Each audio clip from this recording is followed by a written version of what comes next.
Hello. Today I want to talk about Nigel Farage, and I want to talk about what chance he has of becoming Prime Minister after the next general election, which is approximately zero. He will never be Prime Minister. Take it from me, he's not going to be Prime Minister. Now, you can understand how there is talk of Farage as Prime Minister and Reform UK forming the next government, because we're now 4 years from an election, and you can understand how people responding to a pollster saying, who would you vote for in an election tomorrow? You can understand how people would say, well, I can't vote for the Tories because of the mess they made of things last time, and I can't vote for Labour because look at the cost of living crisis, look at everything, nothing's going right really, we know that taxes are going to go up next month and so on. So instead I'm going to have to vote for Reform, because that's the one party that knows how to solve all problems and knows above all that really the root of all our problems is foreigners. So I'm going to vote for them, or I would vote for them. But if it were a general election, it's extremely unlikely that people would vote in any large quantities for Reform, because they're nothing. They're a one-man band. It's Farage and a rabble.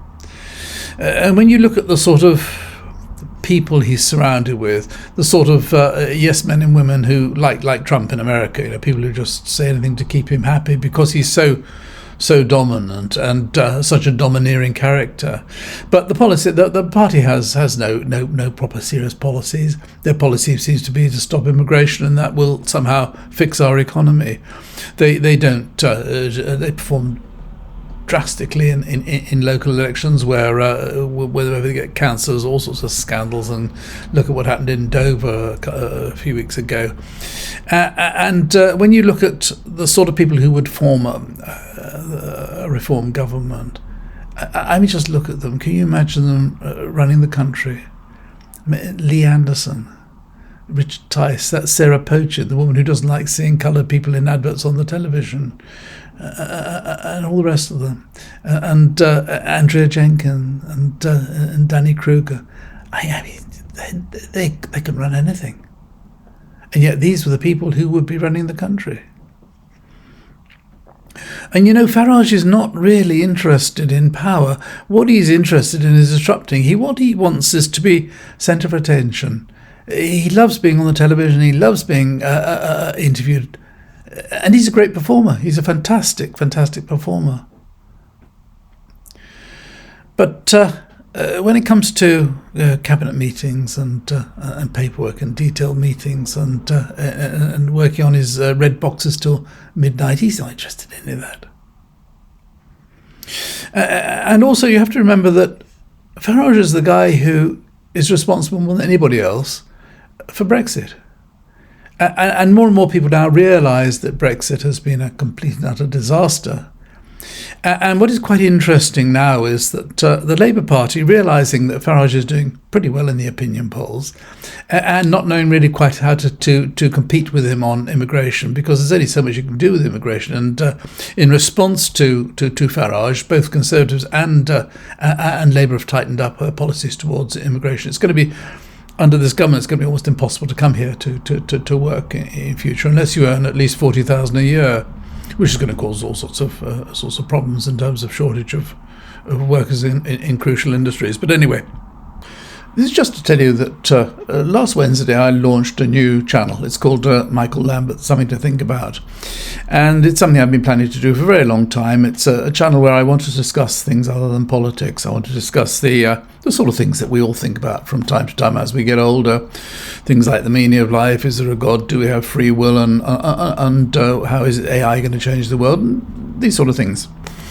If this sounds like something you might be interested in, please take a look. I'll leave a couple of links down below to the first two videos, and if you can leave a like, or even better still, if you could subscribe, I'd be really grateful, because it will help me to get some early momentum. But anyway, I hope it's something that may be of interest. I'll be really very grateful for any comments, and so I hope to see you there. Thank you. The Labour Party, for the first time ever, and this is really quite interesting, because I've said before, I fell out with, I lost all confidence in Starmer when 4 years ago he said under his leadership we would never ever consider rejoining the EU, or even trying to join the customs union, single market, or agreeing to freedom of movement. It just wasn't ever going to happen. It was an absolute red line. And he's never really criticised Brexit, never said anything about it, always avoided it. But in the last few weeks, I've heard Starmer several times, and I've heard Rachel Reeves, and I've heard some non-entity of an MP on Newsnight the other night, all saying Brexit has caused a great deal of damage to the economy.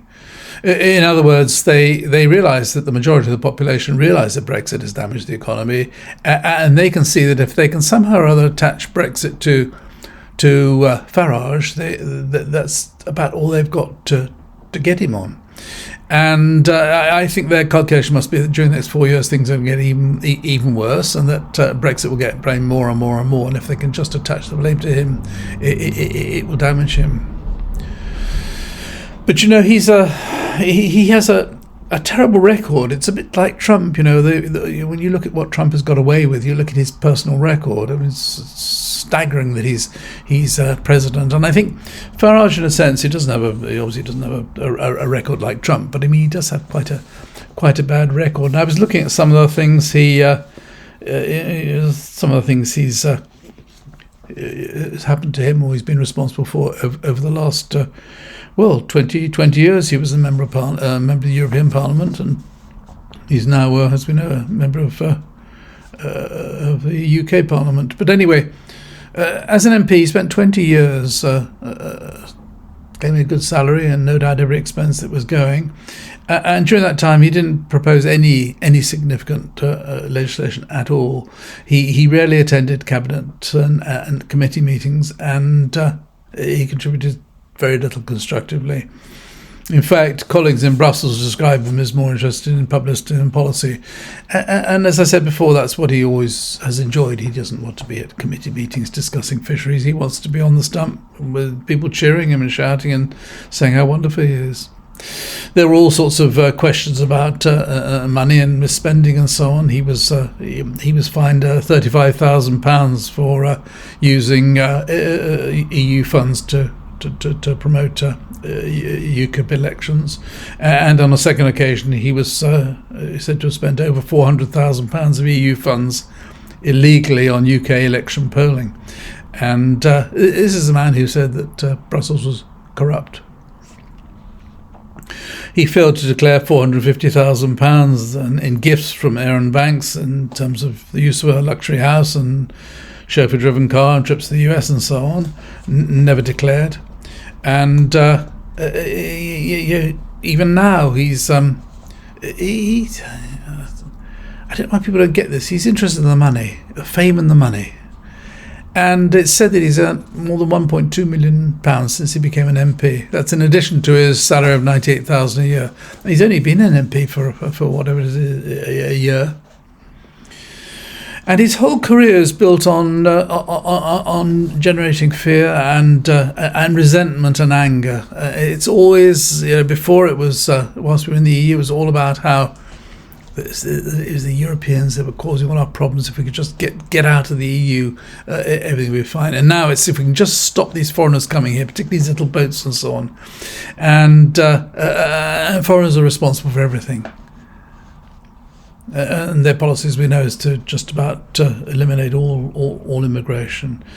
And so he's somebody who would absolutely hate the discipline of being a prime minister. I think he'd probably, because he'd see it as a populist and popular policy, he'd probably have some sort of dojo. He'd probably have people going around swooping on people who are suspected of being here illegally. I think he's made it clear that he believes that the NHS should be run on an insurance basis, so in other words, privatised, and so medical costs, as in America, would go through the roof. And at the same time, he still gets publicity in from the Daily Express and from Fiona Bruce and the Daily Mail and so on, because he's a great performer. But as I say, I think things will change a lot in the next 4 years, and I think it's very, very, very unlikely he's going to be as popular as he is now, and I'm absolutely certain he won't become Prime Minister. But anyway, that's what I think about it. If you watch this far, thank you very much indeed. If you have a few minutes, please have a look at my new channel. Links down below. And so until next time, thanks again, and bye for now.